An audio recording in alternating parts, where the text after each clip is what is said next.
में भानु अपने बूढ़े पिता के साथ रहता था। काफी साल पहले एक बीमारी के कारण उसकी माँ उसको छोड़कर चली गई। तब से रामदीन भानु को पाल पोस कर बड़ा किए, लेकिन भानु काफी आलसी और कामचोर था।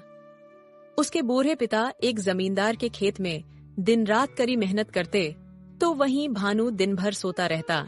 अरे भानु बेटा, अभी तक तुम सोए हो?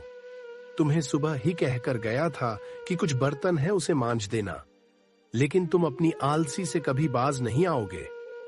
देखो बेटा, अगर तुम ऐसे ही दिन रात सोते रहोगे तो अपना जीवन कैसे बदलोगे? ओहो बाबा, मुझे माफ कर दीजिए, मुझे लगा अभी सुबह ही हो रहा है। आप चिंता मत कीजिए, मैं अभी बर्तन मांज देता हूँ। आप खाना खाकर जमींदार के खेतों में काम करने चले जाइए, वरना वो खामोखाह गुस्सा करने लगेंगे। भानु बेटा, अब मैंने जमींदार को साफ मना कर दिया है कि अब मैं उनके खेतों में काम करने नहीं जाऊंगा। देखो बेटा, अगर मेरा शरीर जवाब ना दिया होता तो मैं कभी तुम्हें काम करने को ना बोलता, लेकिन अब मेरी हड्डियों में उतनी जान नहीं बची कि खेत में काम करके घर का गुजारा चला सकूं। अब जो करना है तुम्हें ही करना है।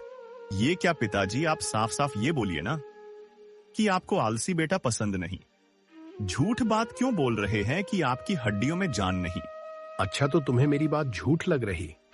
अरे नालायक, अभी तुम घर में रहते हो तो क्या पता, गांव में निकल कर देखो कितना ताना सुनने को मिलता है। सभी लोग कहते हैं कि निकम्मा बेटा पाल कर रखा है, लेकिन तुम्हें क्या, बस आराम से सोए रहते हो। और हाँ, जब मर जाऊंगा तब तुम्हें पता चलेगा कि मैं झूठ बोल रहा था या सच। भानु गुस्सा होकर घर से बाहर निकल जाता है और एक जंगल में जाकर पैर के नीचे बैठ जाता है। पता नहीं ये गांव वाले अपने आप को क्या समझते हैं। उन्हें क्या जरूरत थी मेरे पिता को बहकाने की? अगर मैं थोड़ा आराम कर लेता हूं तो उनको क्या हो जाता है। लेकिन कोई बात नहीं, मैं भी एक दिन ऐसा काम करूंगा कि सारे गांव वाले मेरी तारीफ करने से पीछे नहीं हटेंगे। लेकिन अभी मुझे थकावट महसूस हो रही है, थोड़ा आराम कर लेता हूं।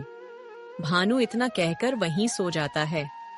तभी वहीं से एक बाबा गुजरते हैं और भानु को सोता देख उससे कहते हैं, अरे क्या मूर्ख इंसान है, तुम्हें कोई काम नहीं है क्या? देखने में नौजवान और हट्ठे कट्ठे लग रहे हो, लेकिन काम आलसियों वाला कर रहे हो। पंडित जी की बात सुनकर भानु का आंख खुल जाता है और वह खड़ा होकर उनसे कहता है, अरे बाबा, आपको क्या दिक्कत है? एक तो घर पे पिताजी सोने नहीं देते, और जब जंगल में आकर एक सुकून का सांस ले रहा हूँ, उसमें भी आप अड़चन डाल रहे हैं। देखो बेटा, मैं तुम्हारा कोई दुश्मन नहीं हूं। तुम गलत राह पर चल रहे हो, इसलिए तुम्हें खबरदार करने आया हूं। तुम्हें शायद मालूम नहीं कि तुम पर कितना बड़ा मुसीबत आने वाला है। अगर समय रहते समझ गए तो ठीक, नहीं तो मुसीबत का सामना करने के लिए तैयार रहना। अरे जाओ जाओ बाबा, मैं अपनी हालत खुद सुधार लूंगा। सभी गांव के लोग मुझे ही गलत ठहरा रहे हैं, कोई मेरा साथ नहीं दे रहा, और अब आप भी मुझे डराने लगे। अच्छा ठीक है बेटा, मैं जाता हूं, लेकिन जाते जाते इतना जरूर कहूंगा कि तुम्हारे सर पर मुसीबत का पहाड़ खड़ा है, उसे गिरते टाइम नहीं लगेगा। इतना कहकर बाबा वहां से चले जाते हैं। भानु के मन में एक डर पनप गया था। उसे समझ नहीं आ रहा था कि बाबा उसे क्या समझाना चाहते थे, लेकिन फिर वह उनके बातों का नजरअंदाज कर देता है और वहीं सो जाता है। देखते ही देखते शाम हो जाती है और भानु अपने घर की ओर निकल जाता है। भानु बेटा, आज भी तुम्हें काम नहीं मिला और खाली हाथ घर वापस आ गए। हे भगवान, ये लड़का मुझे चैन से मरने भी नहीं देगा। अरे नहीं पिताजी, आप ऐसा क्यों बोलते हैं? मैं काम की तलाश में निकला तो था, लेकिन सेठ जी ऐसा ऐसा काम दे रहे हैं जो मुझसे कतई नहीं होगा।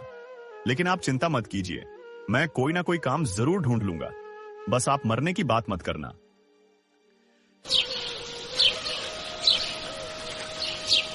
अगली सुबह होते ही भानु बिस्तर से उठ जाता है और काम की तलाश में निकल जाता है। वह फिर से जंगलों में जाकर यही सोचने में समय बिता देता है कि आसान काम कैसे मिलेगा, और थकहार फिर से सो जाता है। ऐसे ही भानु अब रोज करने लगता है।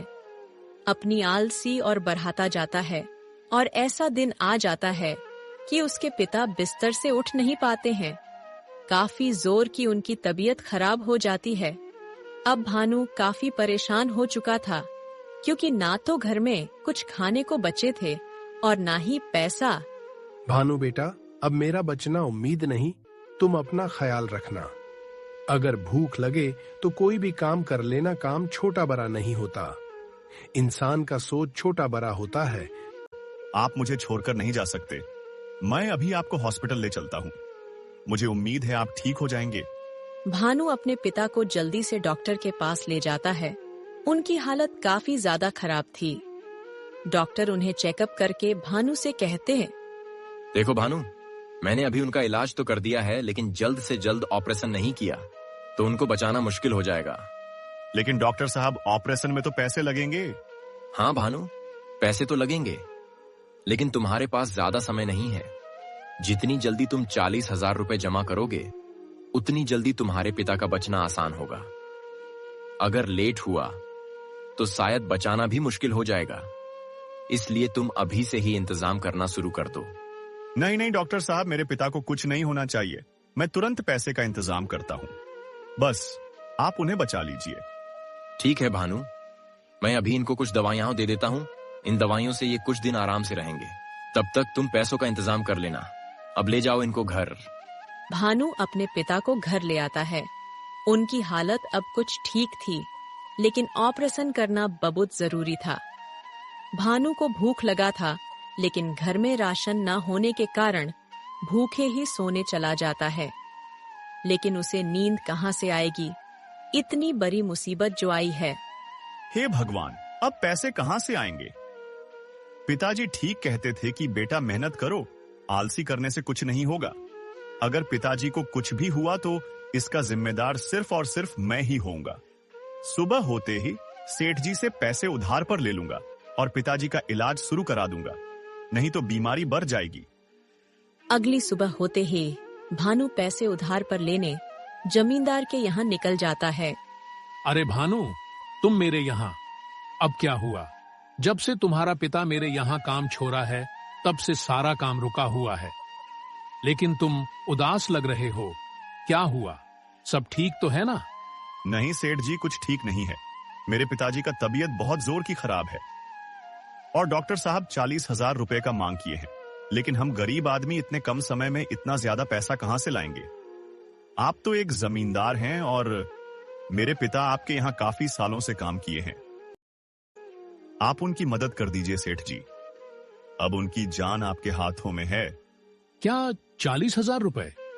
अरे भानु, लगता है तुम्हारा दिमाग खराब हो गया है। अब तुम्हारा बाप बुढ़ा हो चुका है और जो घोड़ा लंगड़ा हो जाए उस पर कभी पैसा नहीं लगाना चाहिए। अब तुम्हारे पिता से मुझे कोई उम्मीद भी नहीं। जैसे उसने मेरे काम को लात मारा, वैसे मैं भी तुम्हारे फरियाद को लात मारता हूँ। चलो जाओ यहाँ से। 40,000 रुपए तो क्या, 40 रुपए भी देना पसंद नहीं करूंगा। भानु को एक उम्मीद था कि जमींदार उसकी मदद जरूर करेगा, लेकिन उसके उम्मीद पर पानी फिर गया। बेचारा उदास गांव के मुखिया के पास जाता है, शायद यहाँ उसे कोई मदद मिल सके। भानु मुखिया के पास भी हाथ पांव जोड़ता है, लेकिन उसे वहां भी कोई मदद नहीं मिलती। बेचारा उदास होकर जंगल में उसी पैर के पास जाकर बैठ जाता है। लेकिन आज उसको नींद नहीं आ रही थी। आज उसके आंखों में एक डर झलक रहा था। हे भगवान, मुझे माफ कीजिए। आज मेरी आलस की वजह से कोई काम देने को तैयार नहीं हो रहा है और आपको तो पता ही है कि बिना काम मिले पैसे का इंतजाम कैसे होगा। आप मेरी मदद करें भगवान। मुझे मेरी गलती का पछतावा हो गया है। आज से मैं आलस नहीं करूंगा। भानु एक पछतावा के आंसू बहा रहा था। उसे कोई राह नहीं दिख रहा था। तभी उसी रास्ते से वही पंडित गुजर रहा था और भानु को रोता देख उसे कहता है, क्या हुआ बेटा? मुसीबत आई तो खून के आंसू रोने लगे? मैंने तुम्हें पहले ही आगाह कर दिया था कि तुम्हारा आलस तुम्हें एक दिन ले डूबेगा, लेकिन तुमने मेरी बात को मजाक लिया और देखो आज तुम्हारी हालत बद से बदतर हो गई। मुझे माफ कर दीजिए बाबा, मैंने आपकी बात को हल्के में लिया। लेकिन बाबा, आज मुझ पर बहुत बड़ी संकट आई है। पिताजी का तबीयत काफी सीरियस है डॉक्टर 40,000 रुपए का मांग किए है और मुझे गांव में कोई मदद नहीं कर रहा। अब आप ही कोई रास्ता दिखाइए बाबा, नहीं तो पिताजी मुझे छोड़ के चले जाएंगे। एक तो बचपन में ही मां चली गई, लेकिन अब पिताजी चले गए तो मैं अनाथ हो जाऊंगा। ठीक है बेटा, तुम्हें अपनी गलती का पछतावा है, यह सुनकर अच्छा लगा। ये लो बेटा, ये मेरी सख्ती से जलाया हुआ राख है, इसे तुम अपने जुबान से चूम लो और जंगल में ही लकड़ी काटना शुरू कर दो। यह राख तुम्हें थकने नहीं देगा और तुम्हारे अंदर दानव वाली शक्ति आ जाएगी। भानु को एक रास्ता मिल चुका था। वह फटाक से राख को चूम लेता है और जंगल लकड़ी काटने निकल जाता है। भानु देखते ही देखते काफी ज्यादा लकड़ी काट लेता है और उसे बाजार में बेचने निकल जाता है।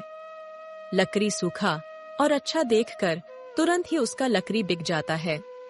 भानु पैसे लेकर सीधा घर चला आता है।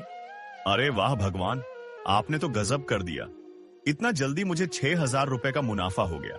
अगर ऐसे ही लकड़ी काटता रहा तो कुछ ही दिनों में 40,000 रुपए जमा हो जाएंगे।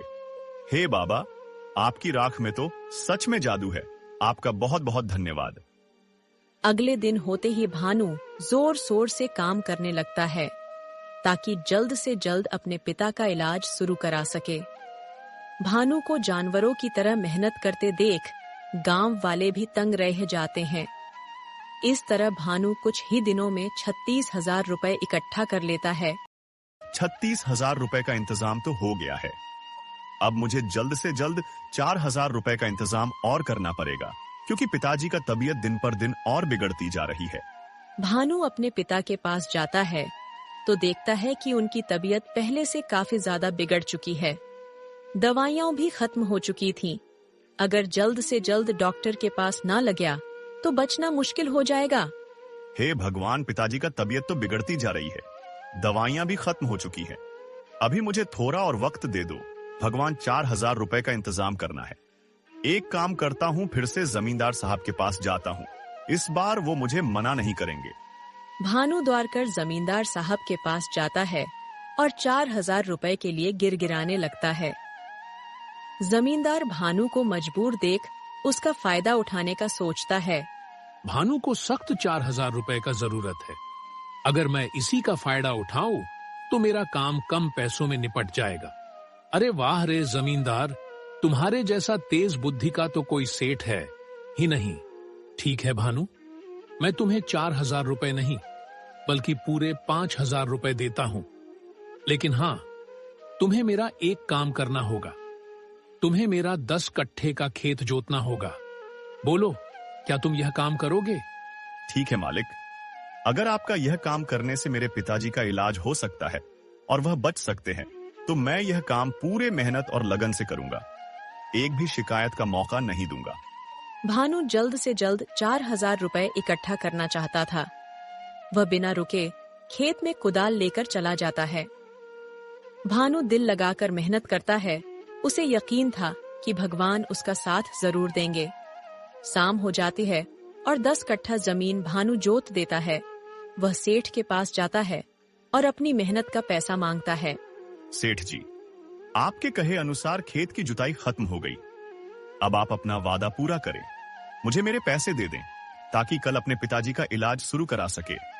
वाह भानु, वाह। एक दिन था जब तुम अपना आलस छोड़ना नहीं चाहते थे और आज देखो तुम पर मुसीबत आई तो कैसे अपने आप आलस छूट गई।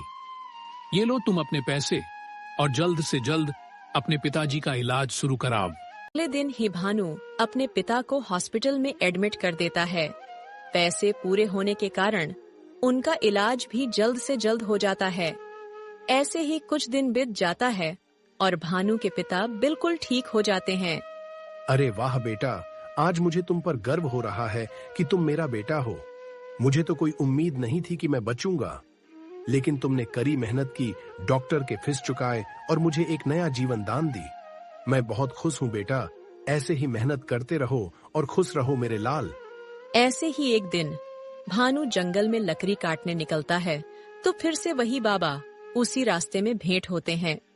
अरे बाबा, आपकी कृपा से मैंने मेहनत करना सीख लिया और आपकी उस राख की मदद से अपने पिता का इलाज सफलतापूर्वक करा लिया।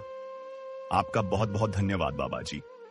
अगर आप उस राख में अपना जादू ना मिलाए होते तो आज मेरे पिताजी इस दुनिया में ना होते और मैं भी कहीं आलस के कारण सोया होता। सच में उसमें जादू था, वरना मैं इतना मेहनत नहीं कर पाता। बाबा जी भानु के बातों पर हंसने लगे और सारी सच्चाई बताने लगे। अरे भानु बेटा, तुम शायद बहुत भोला हो। तुम्हें क्या लगा कि तुम इतना मेहनत जो कर रहे हो उसकी वजह वह भभूत है? नहीं बेटा, तुम जो भी मेहनत किए वो अपने लगन से किए। बस मैंने तुम्हारे अंदर आत्मविश्वास जगाया है। वो भस्म नकली था। तुम्हें राह दिखाने के लिए वह कोई अद्भुत शक्ति नहीं, बल्कि तुम्हारे अंदर का डर था जिसे तुमने निकाल फेंका। क्या सच में बाबा वो सिर्फ राख था? भानु को अब पता चल गया था कि सच्चा चमत्कार किसी वस्तु में नहीं, बल्कि इंसान के मेहनत और लगन में होता है। अगर कोई इंसान किसी काम को करने को ठान ले तो उसे कोई रोक नहीं सकता। धन्यवाद।